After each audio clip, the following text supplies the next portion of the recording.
Hello, welcome to Saturday's edition of Cracking the Cryptic, where today we're going to take a look at a puzzle, or is it two puzzles, by Ashish Kumar, the Indian puzzle constructor who's, he's become very well known in the puzzling world. He's a regular on gmpuzzles.com, and this puzzle, I think, is a quite extraordinary conception. So if I tell you that the circles in the grid can only be odd digits, you'd say, okay, well, that looks a very nice puzzle. Look, we've got the numbers 1, 2, 3, 4, 5 down this diagonal, completely symmetric construction. Looks like it's going to be a very nice puzzle to solve, and indeed I suspect it will be.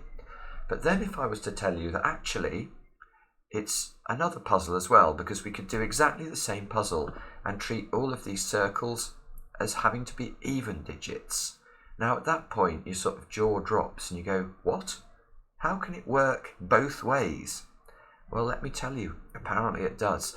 This is one of the puzzles that Ashish published in a series at the start of his sort of debut on gmpuzzles.com, I think in order to sort of stun people as to what an amazing constructor he is. And I have to say, this is quite something. It really is a beautiful idea. So let's have a look. We're gonna. I guess I'll treat them as odd firstly, and let's see what that puzzle's like. Just a reminder, this week Mark and I released our Classic Sudoku app as well. So if you haven't taken a look at that, do take a look. It's available on all the platforms, and it's got some very good reviews, which is tremendous. With that, I'm going to try this puzzle. So if you want to have a go, by the way, obviously click on the link under the video and you can do them as odds or evens as you like, and perhaps do them both.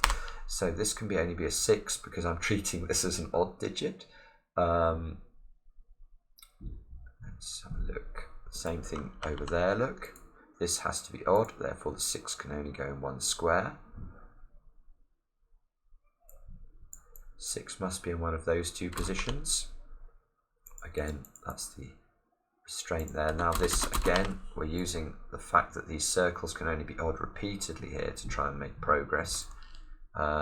6 must be in one of those squares now, because of these 6s. And can we do anything more than that with 6s? Perhaps, but I'm not immediately seeing it. I can see how we can do something with 2s though. Again, look at that square there. So that's going to force a 2 there and a 6 there. That locks the 6s down in the bottom of the grid. In fact, we might have done all the 6s all of a sudden. Does that look right? I think so. 7s are locked into one of those two squares. This time we can't rule anything out.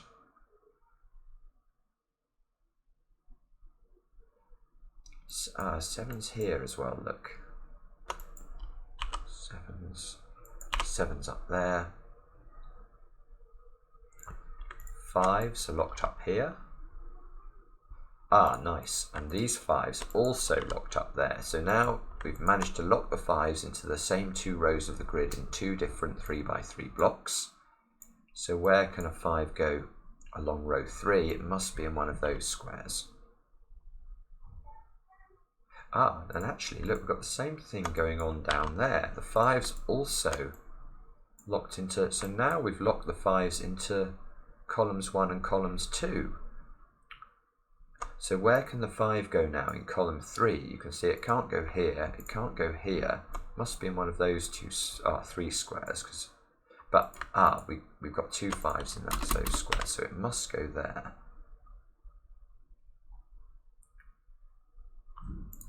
4's now, I can see I can pencil mark some 4's. Let's start doing that.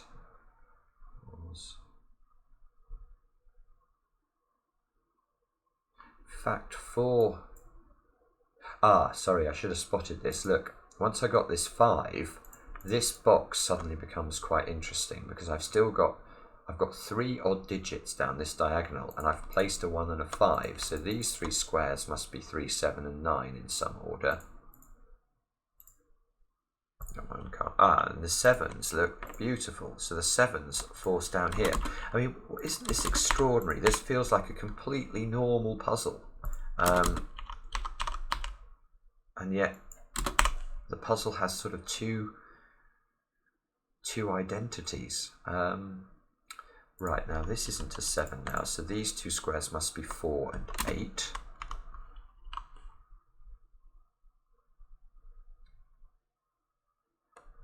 Can we do anything with that? Where is the next weak spot? That square there can only be a 1 or a 9 because it sees a 3, 7 and a 5. Let's keep track of that just in case that's useful. And in fact that one, yes, that one sees a 3, a 5, a 7 and a 9. So given this square has to be odd, that can only be a 1. Therefore this is a 9. 9's locked into one of those squares.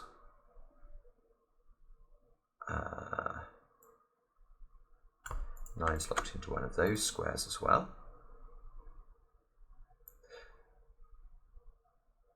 And we haven't placed 1, 4 and 8 in column 3. Now 4 and 8 are both even, so they can't go in that square, so that's got to be a 1. So this must be a 4 or an 8.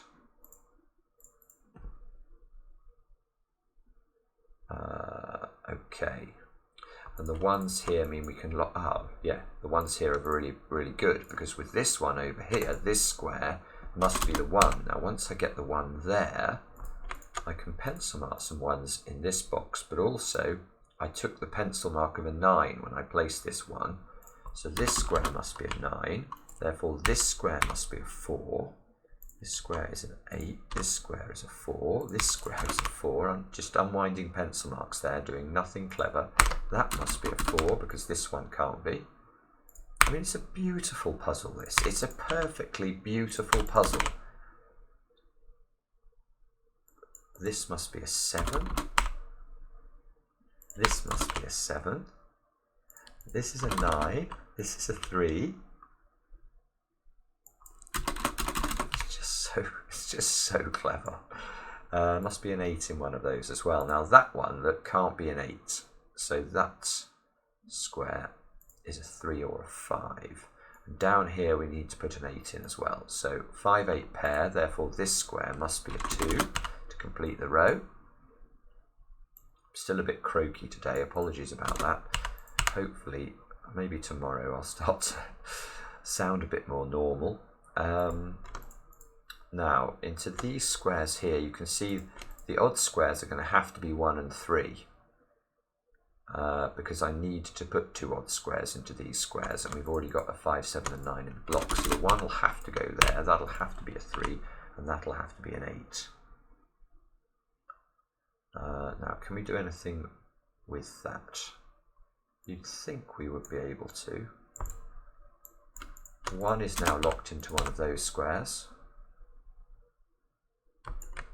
3 is locked into one of those squares. Now that must be good. Nearly, not quite. What's the other digit? 8. This can't be an 8, so 8 is also locked into just 2 positions up there. So a lot of pencil marking here, but no actual breakthrough. Let's check this column because we've got 6 digits in it. We need 2, 3 and 8, and we know that one must be odd, so that in fact is a 3. I should have got that before. Therefore that's a 3. That must be the 8, that must be the 5. That resolves the 5 and the 8 at the bottom.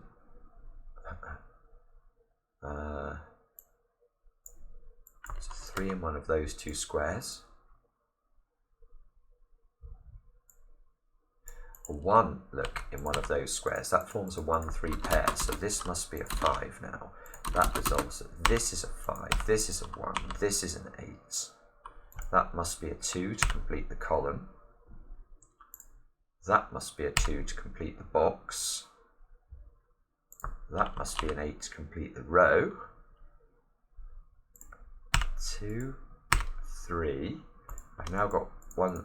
This one must be a 9 because it must be odd. 9's into one of those squares. Down here we need 2 and 8, which we can now sort out. That must be that way round. This must be an 8 because this one can't be an 8. Therefore that's 8, that's 9, that's 9. 1, 2 and 3 into these squares. Look, so that one is a 1. This must be odd, so it's a 3, that's a 2. 3, 1, 3, 1, check. So there we go, we've just done that puzzle. It was a beautiful puzzle, I really enjoyed solving it, treating all of these grey squares as if they had to be odd digits. So I'm going to pause, reset the puzzle now, and then we'll have a look at it again, treating them as even digits. Right, so here we go, I'm back again. Now I'm going to treat these as even digits, and we're going to see how it solves this time. I mean, what an extraordinary idea. Okay, so let's have a look. Put 5s into one of those squares, 5s into one of these squares. As usual, now these are even digits. I sort of start by focusing on the odd digits. That's just how I like to solve these odd evens generally. The 7s are useful, in fact, because now this square must be a 7, because this one can't be. The other way, I suppose, of solving these, which is certainly a valid way, is I can see this square and this square are quite interesting because there are only 4 even digits. It's much more common to find a box or a row or a column where you can actually sort of find the complete set of even digits. So here you can see these 3 squares must be the numbers 2, 6 and 8. Because the 4's already in the box and we know these are even digits. Now that one can't be a 6. We've got the same thing going on here. Now we know one of these digits must be a 6 and we have these 6's there, so that's going to be a 6. These 2 squares have got to be 4 and 8 in some order. And there you go, that's nice, isn't it? Look, 4's locked into these same 2 rows of the grid, rows 4 and rows 5 in 2 different 3x3 blocks. So we know that the 4 in row 6 can't be here, here or here. It must be here or here, and it can't be in this square because of the 4 beneath it. So that's a 4.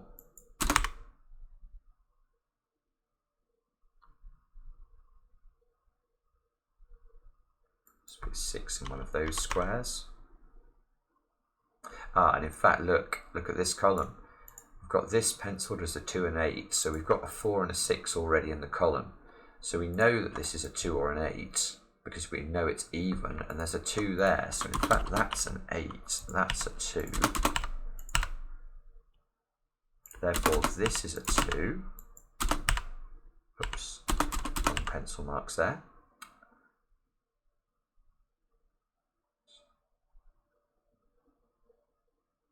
Uh, 9 here forces a 9 into this square or this square. This square must be a 7 at the top because of these 7's interacting.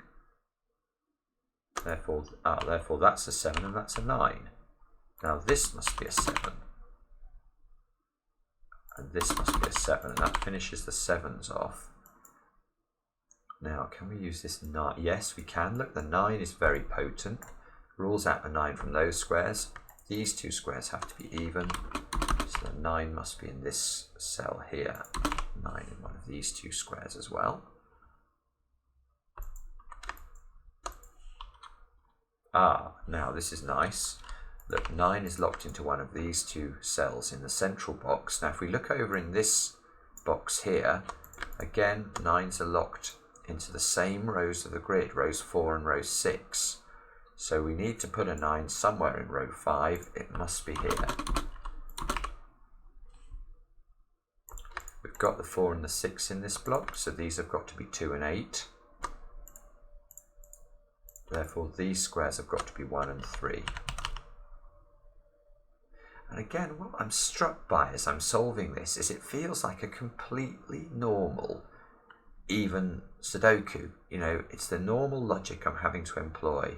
Feels very nice, is solving very nicely. And yet, we know that this puzzle could also be an odd Sudoku. It's just mesmerising. Right, we've got the 4 and the 8 here, so this must be 2 and 6. Therefore, this is 1 and 3 to complete the box. Therefore, this is a 1, this is a 3. Must be a 1 in one of these squares because there will be a 1 down there. We know there'll also be a 3 down here, but I can't pencil mark either of those things because I don't know anything about 1s and 3s in those yellow squares. But where do I must put an even digit in this square, and there's only one even digit left, so it's going to have to be the 6. These two squares therefore must be 1 and 9, and we can resolve those.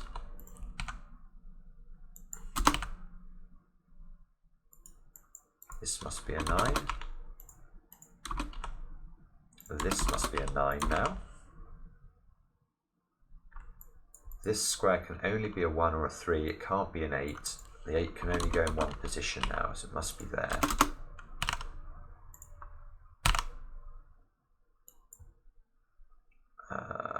What next? That 8 sees the 6 at the top, that resolves that. The 6 now resolves the 2 and the 6 ordering. Locks the 6 over on this side of the grid. The 2 locks a 2 down there, so we now know this is 1, 2 and 3 down here, just from what we did earlier, so this must be the 8. That resolves the 8 and the 2. Must be an 8 in one of those squares, that 8 tells us which one.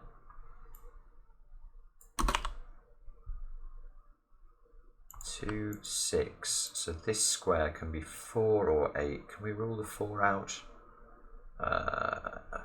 You may see a way of doing that. I'm not seeing it immediately, so I'm not going to dwell on it. This must be a 5 in one of these squares. So this is a 5, 6 pair. That means we need 4 and 8 down here. I don't know which order that's in, but that gives me a 4, 8 pair, look, in column 1. So I still need to place 3, 5 and 6 in the open position. So this square is a 3 or a 5. And this square can be 3, 5 or 6. This must be 4 or 8. We've already established that.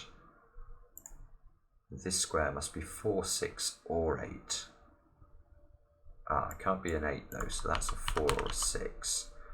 Feels like there must be another pair here. Maybe this one. This must be 3 and 5 actually, and that 3 resolves it. I should have seen that before.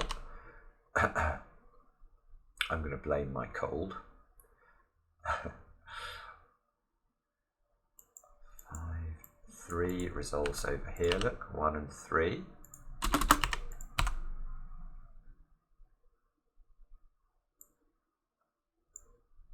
Do any more? Yeah, these 1s force this to be a 1, therefore this must be a 3 up there. There must be a 1 in one of those two squares, which again I could have got beforehand. 3s, 3s, this must be the 3, that's going to be that's probably going to open up the whole puzzle now because that fixes everything at the bottom. This is a 1, 5 pair. The 1s, look, are locked into these cells in rows 1 and rows 2, so the 1 is forced down. That resolves the 5 and the 1. It's just so clever. I mean, we've done some really, really clever puzzles on the channel recently. I have to say I'm so, proud and pleased to be able to show you some of these amazing constructions.